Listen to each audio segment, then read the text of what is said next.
कृष्णतुल्यां परां सतीम्।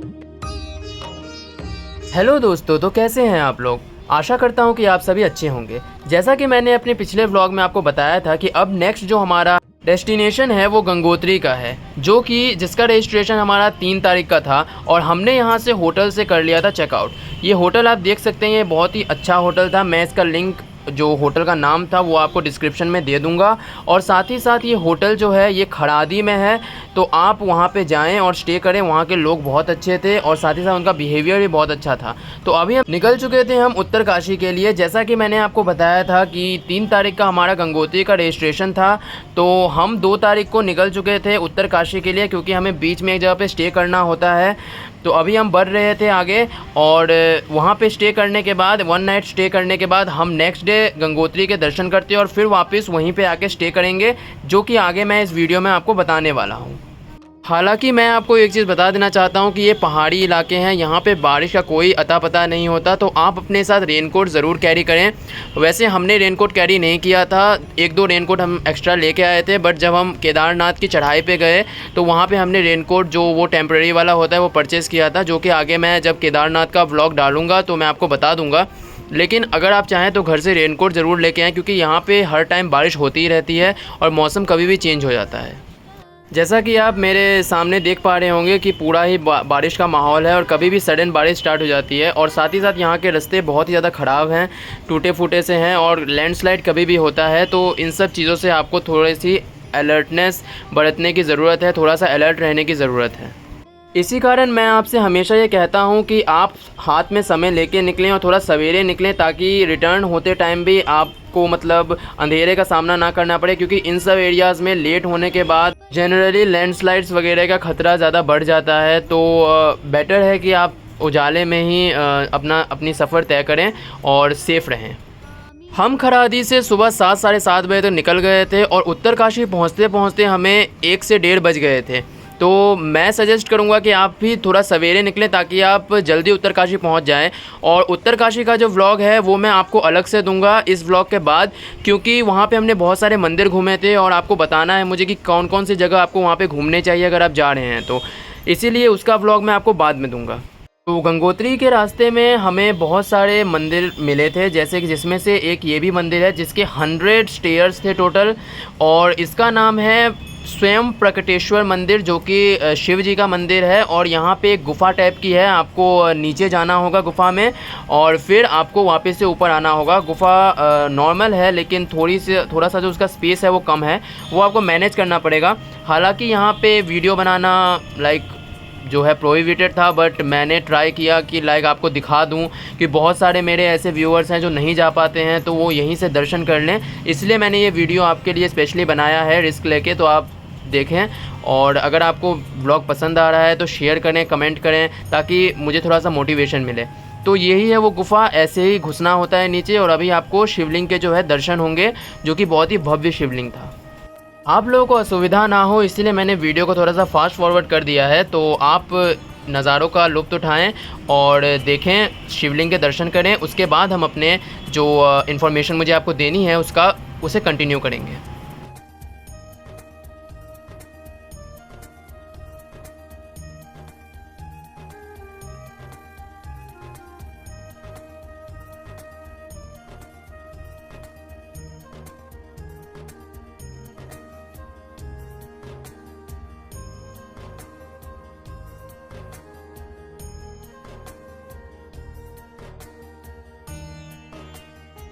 दर्शन के बाद हमने बहुत सारी फ़ोटोज़ क्लिक की, जो कि वहाँ से बहुत ही अच्छे नज़ारे नज़र आ रहे थे। और फिर हम वहाँ से निकल गए वापस उत्तरकाशी के रास्ते। जैसा कि मैं आपको बता रहा था कि उत्तरकाशी का जो व्लॉग है वो मैं अलग से डालूंगा, क्योंकि वहाँ पे हमने बहुत सारी यूनिक चीज़ें देखी, जैसे कि रुद्राक्ष का पेड़ और बहुत कुछ है जो कि मुझे आपको बतानी है। तो वो मैं आपको वो वीडियो मैं बाद में डालूँगा।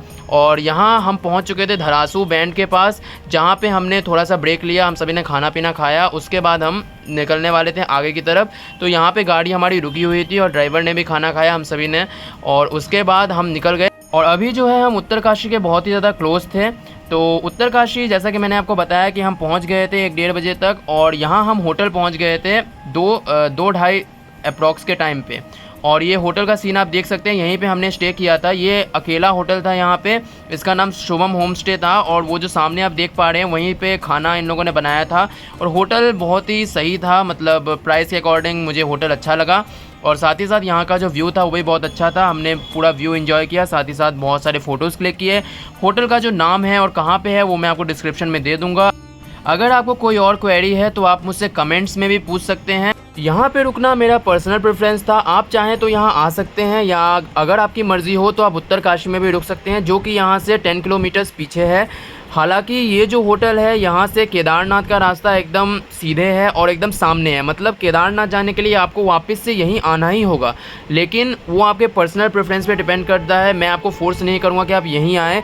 लेकिन बाय चांस अगर आप यहाँ आते हैं तो मैं आपको बता दूँ कि ये जो होटल है ये यहाँ पे एक ही होटल है, जैसा कि आप मेरे पीछे आगे देख सकते हैं। और जो रास्ते हैं वहाँ पे भी आपको दूर दूर तक कोई भी होटल और खाने की जो सुविधा है वो नहीं मिलेगी।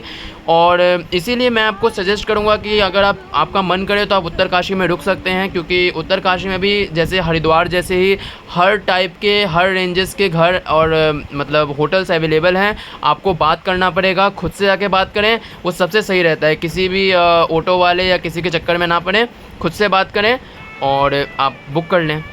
और नेक्स्ट डे सुबह नहा धो के फ्रेश वगैरह होके हम निकल लिए थे गंगोत्री की ओर, जो कि यहाँ से बहुत ही कम डिस्टेंस पे था। और आपको मैं बता देना चाहता हूँ कि जो गंगोत्री का रास्ता था उसके लिए हमें फिर उत्तरकाशी की तरफ ही जाना था।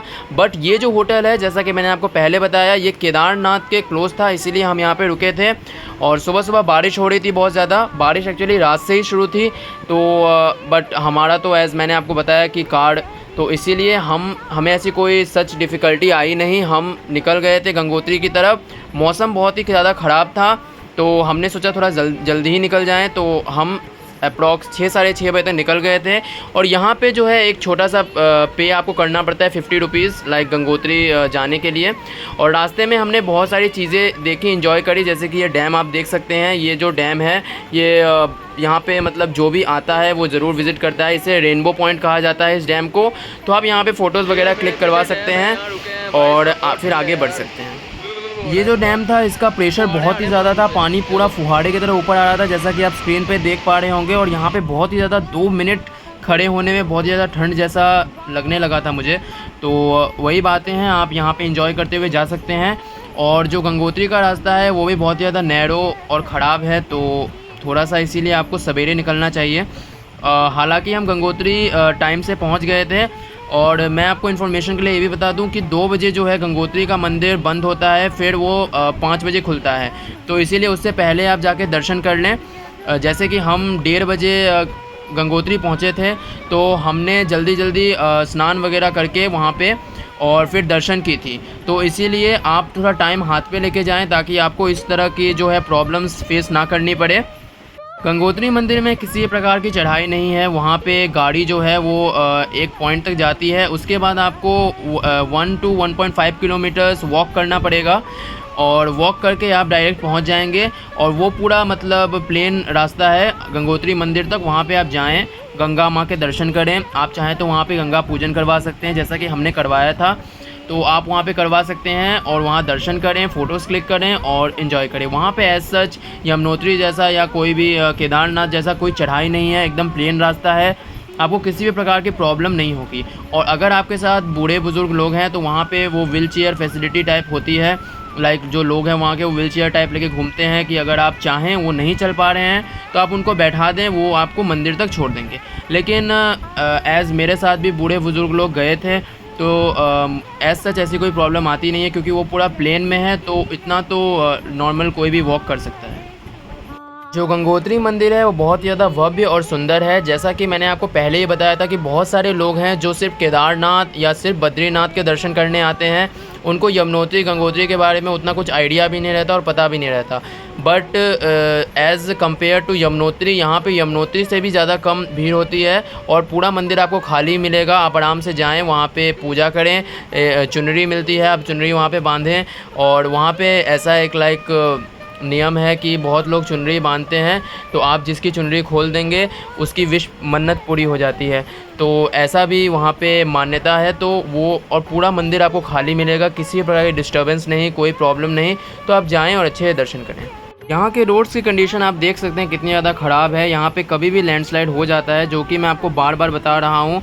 और ये इसीलिए बता रहा हूँ ताकि आप सेफ़ रहें और जो अपनी यात्रा है उसे अच्छे से करें और टाइमली करें।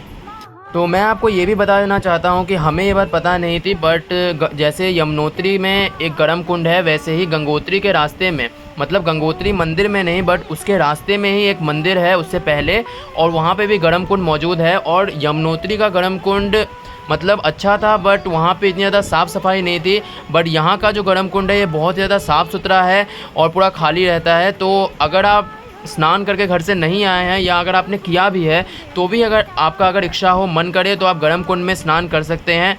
उसकी क्लिप जो है वो मैं यहाँ पे नहीं डाल पा रहा हूँ क्योंकि वो मेरे कैमरे में थी। तो मैं नेक्स्ट जो व्लॉग जैसा कि मैंने आपको बताया कि उत्तरकाशी का बनाऊँगा, उसमें मैं ये वाली वीडियो और जो गर्म कुंड का जो भी इन्फॉर्मेशन है वो उत्तरकाशी के ब्लॉग में एक साथ ही डाल दूँगा। तो आप उस ब्लॉग को ज़रूर देखिएगा ताकि आप कुछ भी मिस आउट ना करें।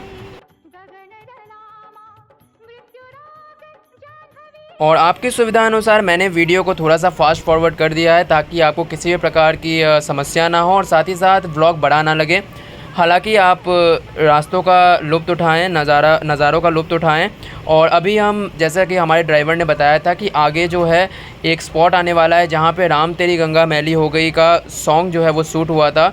तो वहां पे हम पहुंचने वाले हैं। वहां पे पहुंच के मैं आपको वो एरिया भी दिखाऊंगा कि कैसा है, क्या है। वो पूरा कैंट एरिया है और वहाँ पे आप देखेंगे कि पूरी जो है नदी बह रही है नाले के नीचे से, और बहुत ही अच्छा, बहुत ही सुहावना नज़ारा है। ये पूरा आप देख सकते हैं जो सामने आ रहा है, ये पूरे सेब के बागीचे हैं। इससे पहले जो है मैंने पर्सनली कभी भी सेब का बागीचा नहीं देखा था। तो मैंने देखा यहाँ पे बहुत ही छोटे छोटे पेड़ थे और उस पर बहुत ही छोटे छोटे सेब लटके हुए थे। हालांकि मैंने ट्राई किया है कि मैं आप लोगों को दिखा पाऊँ। ड्राइवर ने गाड़ी भी रोकी थी बट उतना क्लियर नहीं आ पाया है जितना कि आप आंख से देख पाएंगे। तो ये पूरे यहाँ पे बागीचे लगे हुए थे पहाड़ों पे सेब के, जैसा कि आप कहीं कहीं देख सकते हैं, वो लाल लाल आपको नज़र आ रहा होगा। जैसा कि मैंने आपको पहले ही बताया है कि यहाँ के रास्ते बहुत ही ज़्यादा नैरो और बहुत ही ज़्यादा पतले हैं, तो इसीलिए मैंने वहाँ पे उतर के फ़ोटोज़ क्लिक नहीं किए सेब के। तो जितना ट्राई कर सका मैं, जितना पॉसिबल था उतना मैंने आपको दिखाने की कोशिश की है और किसी भी चूक के लिए मैं माफ़ी चाहता हूँ। हालांकि मैंने पूरा ट्राई किया है कि आपको जो है क्लिप्स अच्छे से नज़र आए, तो और डिले ना हो। ये भी एक रीज़न था कि हम सोच रहे थे जल्दी हम पहुँच जाए ताकि वहाँ से हमें रिटर्न भी आना था। हालांकि रिटर्न के टाइम पे हमें प्रॉब्लम्स हुई थी, जो कि आगे मैं इस व्लॉग में आपको दिखा दूंगा। बहुत ज़्यादा रात हो गई थी जिसके कारण हमें बहुत ही ज़्यादा समस्याओं का सामना करना पड़ा, बारिश भी हो रही थी। तो इसीलिए मैं आपको बार बार सतर्क कर रहा हूँ कि आप टाइमली हर काम करें ताकि आपको ऐसी कोई प्रॉब्लम ना हो। ये पूरा ही कैंट एरिया था, जैसा कि आप देख सकते हैं पूरे आर्मी के ट्रक्स लगे हुए हैं। यहाँ पे सिग्नल जैमिंग भी बहुत ज़्यादा होती है, तो इसीलिए कॉल्स भी जल्दी कहीं पे कनेक्ट नहीं होते रहते हैं। तो ये सब डिफ़िकल्टीज़ है जो थोड़े बहुत होते हैं इन एरियाज़ में, बट एज़ वही बात है।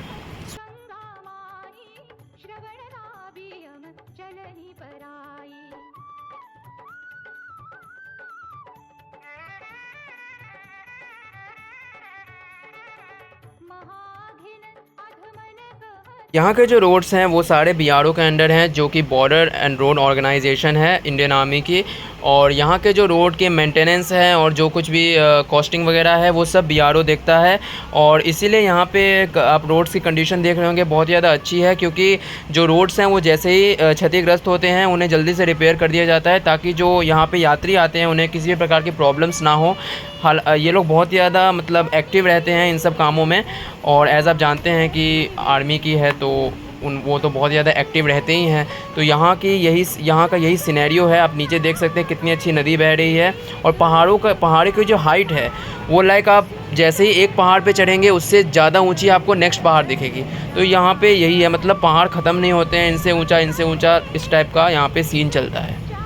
घरों को आप देख पा रहे होंगे पहाड़ के बीच में है। दूर से देखने में ऐसा लगता है कि वो पहाड़ों पे है, बट वहाँ पे रोड्स बने हुए हैं राउंड राउंड करके, रिंग टाइप के। यहाँ पे आबादी बहुत ज़्यादा कम है, इसीलिए आपको घर कहीं कहीं पे ही दिखेंगे। यहाँ पे छोटे छोटे कस्बे और गांव जैसे आते रहते हैं, जहाँ पे 3 से 4 घर होते हैं, उसके बाद पूरा रास्ता ऐसे ही खाली रहता है। तो और रात के टाइम पे ये बहुत ज़्यादा अच्छे लगते हैं क्योंकि लाइट यहाँ पे जलती है जब पहाड़ों पे, तो वो एक जगमग जगमग सा बहुत अच्छा लगता है। तो वो भी मैंने कैप्चर किया है सीन, वो भी आप आगे देख पाएंगे। तो यहाँ हम पहुँचने वाले थे उस स्पॉट पे जहाँ पे उस गाने की शूटिंग हुई थी। तो अभी जस्ट हम यहाँ पे पहुँचने वाले हैं। इन जगहों पे एज़ पहाड़ी इलाके हैं तो यहाँ पे लाइट्स जाती तो हैं, बट यहाँ पे बिजली की किसी प्रकार की समस्या नहीं है क्योंकि यहाँ पे इतने ज़्यादा डैम्स हैं और पानी है, पानी का स्तर बहुत ज़्यादा है, जिसके कारण टरबाइंस यहाँ पे बहुत ही ज़्यादा यूज़ होते हैं इलेक्ट्रिसिटी जनरेट करने के लिए। तो एज सच यहाँ पे कोई भी बिजली की समस्या नहीं आती है। और यहाँ हम पहुँच चुके थे उस स्पॉट पे जिसके बारे में मैं आपको बता रहा था, तो आप देख लीजिए। देखो भाई, यहाँ पे हुई थी राम तेरी गंगा मैली हो गई, कि वो जो सॉन्ग था ना गंगा वाला, उसकी शूटिंग यहीं पे हुई थी। देखो, ठीक है। तो यही वो स्पॉट था जहाँ पे शूटिंग हुई थी और यहाँ पे हम रुके थे। यहाँ पे हमने सेब खरीदे और फिर थोड़ी देर वॉक वगैरह किया, जिससे क्योंकि हम बहुत देर से सफ़र कर रहे थे तो पैर पूरा जाम हो गया था, इसीलिए हमने यहाँ पे थोड़ा बहुत वॉक वगैरह किया। फिर वापस से हम बैठ गए अपने कार में और निकल गए आगे की तरफ।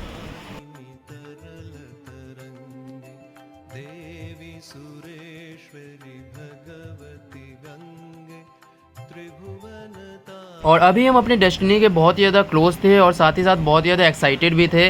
तो हम पहुंचने वाले थे, जैसा कि मैंने आपको बता दिया, ये पूरा कैंटोनमेंट एरिया है। यहाँ पे आईटीबीपी के कैंप्स हैं, जैसा कि आप साइड में देख रहे हैं, आर्मी के कैंप्स हैं। और ये पूरा ही जो है ये एरिया बहुत ही ज़्यादा, यहाँ पे फ़ोन्स वगैरह यूज़ जल्दी नहीं होते हैं। तो आप इन नज़ारों का भी लुत्फ़ उठा सकते हैं, जो कि लाइक आर्मी लवर्स होते हैं उनके लिए तो ये बहुत ही अच्छी प्लेस है।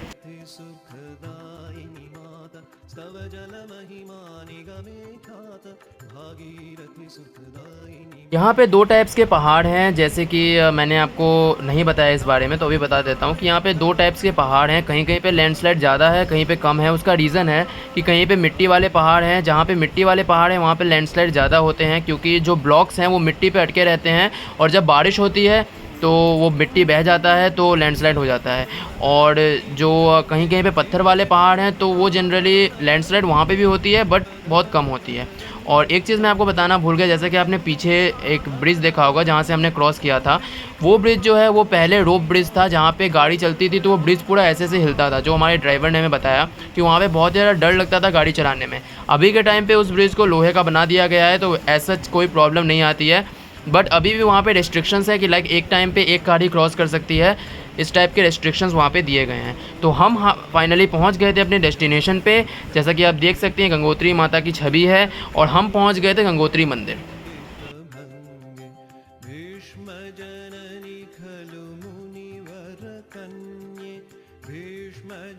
हम जिस टाइम पे पहुँचे थे हमें काफ़ी ज़्यादा लेट हो गया था, तो इसीलिए हमने जल्दी जल्दी किया। ये सामने जो आप देख रहे हैं यही वो यहीं से गंगा बहती है और यहीं पे आप पूजा वगैरह करवा सकते हैं और यहीं से पैर हाथ धो के या स्नान करके आप मंदिर के दर्शन कर सकते हैं। ये जो सामने आप देख रहे हैं ये भागीरथी तपस्या स्थल है और उसके बाद उनकी तपस्या से प्रसन्न होके वो जो सामने आपने कुंड टाइप का देखा है वहीं से गंगा माँ निकली थी। तो और एक और बात मैं आपको इन्फॉर्मेशन के लिए बता देना चाहता हूँ कि यहाँ का जो पानी है बहुत ज़्यादा ठंडा होता है, तो आप प्रिकॉशंस लेके स्नान वगैरह अगर आप करना चाहते हैं तो करें, क्योंकि यहाँ का पानी इतना ज़्यादा ठंडा है कि अगर आप पैर डालेंगे तो आपका पैर ऐसे 2 सेकंड में सुन्न हो जाएगा। तो वो सब आप देख लें। और जो चुनरी वाली बात मैं कर रहा था वो वही था जहाँ पे हमने चुनरी वगैरह बांधी थी। उसके बाद हम भैरव जी के मंदिर आए थे जहाँ पे हमने दर्शन किए, जो कि गंगोत्री से जाने के रास्ते में है। और दर्शन के बाद हम निकल गए वापस होटल की तरफ। और ये आप देख सकते हैं यही वो गंगा आरती की जो क्लिप्स हैं जो पहले डालनी थी, बट यहाँ पे अभी मैंने डाली है। हमने यहाँ पे गंगा पूजन करवाया था, तो वो घाट पे ही करवाते हैं, आप चाहें तो करवा सकते हैं, वो आप पे आपकी मर्ज़ी पे डिपेंड करता है, आप करवाएं चाहे ना करवाएं। और यहाँ पे हमने थोड़ी बहुत शॉपिंग की थी, शॉल वगैरह की, जो आप देख सकते हैं। और उसके बाद हम निकल गए थे अपने होटल की तरफ। और ये भी मैं आपको बताना चाहता हूँ कि जो गंगोत्री जहाँ पे है उस जगह से जो गौमुख ग्लेशियर है वहाँ का डिस्टेंस बहुत ज़्यादा कम है। ये भी एक रीज़न है जिसके कारण पानी बहुत ज़्यादा ठंडा है वहाँ का, क्योंकि जस्ट वहाँ से निकली है इसीलिए। और ये जो क्षेत्र है जो मैंने आपको बताया कुंड टाइप का, यहीं से गंगा माँ प्रकट हुई थी, जो कि वहीं पे है भागीरथी तपस्या स्थल पे। तो वहाँ पे आप जाएंगे तो आपको ऑटोमेटिकली दिख जाएगा, आप दर्शन करें। और यहाँ पे जो आपको पानी टाइप का नज़र आ रहा था वहीं से गंगा माँ निकली हैं और वो अभी तक वहाँ पे ट्रेसेस अवेलेबल हैं।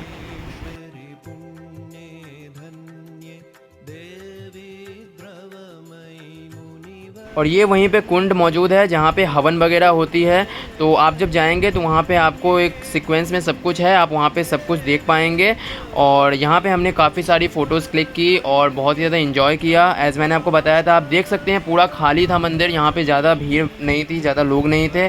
तो हमने काफ़ी अच्छे से दर्शन किए, काफ़ी अच्छे से फ़ोटोज़ वगैरह क्लिक की, वहाँ पे रेस्ट किया, थोड़ी देर बैठे और फिर हम वापस निकल गए अपने कार की तरफ, जहाँ हम कार पे बैठे और फिर थोड़ा बहुत नाश्ता किया हमने रास्ते में और वापस से हम पहुँच गए अपने होटल।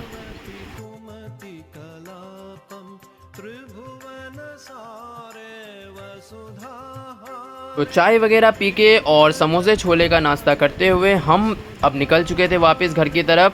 जैसा कि मैंने आपको बताया कि हम 1:30 बजे तक वहाँ पहुँच गए थे, तो दर्शन हमारा टाइमली हो गया था। दर्शन करने के बाद हम 2-2:30 बजे वहाँ से निकल गए थे, क्योंकि हमें काफ़ी डिस्टेंस कवर करना था तो टाइमली पहुँच जाएँ इसीलिए। बट फिर भी जाते जाते हमें जो है शाम हो गई थी और बारिश बहुत ही ज़्यादा हो रही थी, इसलिए हमें बहुत ही ज़्यादा डिफ़िकल्टी फेस करनी पड़ी, क्योंकि रात में जो है वो आपको मतलब दिखना भी थोड़ा कम हो जाता है और पहाड़ी इलाकों में थोड़ा फॉग टाइप का हो जाता है, तो बहुत ही ज़्यादा प्रॉब्लम्स आती हैं जनरली भी, और जब बारिश हो जाए तो और भी ज़्यादा प्रॉब्लम।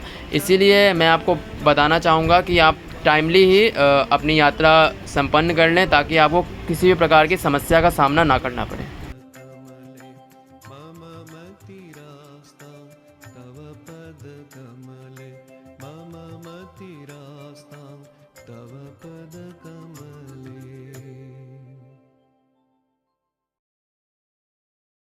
और ये आप देख सकते हैं जिस चीज़ का मैंने ज़िक्र किया था कि रात के टाइम पे जब यहाँ पे लाइट्स जलती हैं तो पहाड़ की खूबसूरती और ज़्यादा निखर जाती है। एक अलग ही टाइप का आपको नज़ारा यहाँ पे देखने के लिए मिलेगा, चकमक चकमक सा। तो ये चीज़ आप देखें जो मैंने कैप्चर की है जस्ट आपके लिए कि मेरे व्यूअर्स देख पाएँ। और अभी हम होटल की तरफ जा रहे थे और धीरे धीरे बारिश जो है वो शुरू हो चुकी थी और बाद में और भी ज़्यादा तेज़ हो गई, तो हमें प्रॉब्लम्स हुई थी काफ़ी ज़्यादा होटल पहुँचने में। एज़ मैंने पहले ही मेंशन करा है कि यहाँ के रोड्स बहुत ही ज़्यादा नैरो हैं और बहुत ज़्यादा ख़राब हैं टूटे फूटे से, तो इसीलिए आप देख सकते हैं बारिश जो है स्टार्ट हो गई है। तो बट हम सेफली होटल पहुँच गए थे। बट मैं आपको यही कहूँगा कि रात के टाइम पे सफ़र ना करें इन इलाकों में, क्योंकि आप देख ही रहे हैं पहाड़ों की स्थिति कैसी है, कभी भी वहाँ से पत्थर गिर सकते हैं, कभी भी कुछ भी हो सकता है। तो दिन के टाइम पे क्या होता है कि आप अलर्ट रह पाते हैं, रात के टाइम पे उतना पता नहीं चलता, इसीलिए आप टाइमली ही अपनी यात्रा जो है वो पूरी कर लें।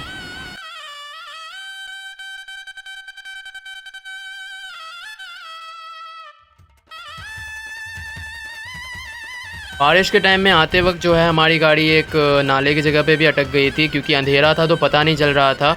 और उसी से हमें केदारनाथ में बहुत ज़्यादा प्रॉब्लम फेस करनी पड़ी, क्योंकि वहाँ पे जब गाड़ी अटकी थी तो उस टाइम पे गाड़ी जो टायर तो ट्यूबलेस था बट फिर भी वो मतलब पंचर हो गई थी, जो कि हमें रात में पता नहीं चला। जब हम सुबह निकले तो हमने 3 बार केदारनाथ के रास्ते पंचर बनाया, जो कि आपको केदारनाथ के व्लॉग में पता चल जाएगा, तो आप ज़रूर उस व्लॉग को देखें, क्योंकि मैं सब कुछ जैसा कि आप देख ही रहे हैं, मैं A to Z चीज़ें आपको डिटेल में बताता हूँ, कोई भी चीज़ बिना छुपाए, जिससे आपको यात्रा के दौरान कठिनाई का सामना ना करना पड़े। और यहाँ हम होटल पहुँचने ही वाले थे अभी, और रात काफ़ी ज़्यादा हो गई थी तो थोड़ा बहुत डर का माहौल भी था, बट हम सेफली होटल पहुँच गए और अगले दिन हम निकल चुके थे केदारनाथ की तरफ, जिसका जो व्लॉग है वो आपको उत्तरकाशी के व्लॉग के ठीक बाद मिल जाएगा। सो स्टे ट्यून्ड, और अगर आपको पसंद आया मेरा व्लॉग तो उसे लाइक, कमेंट, शेयर और सब्सक्राइब ज़रूर करें। Thank you.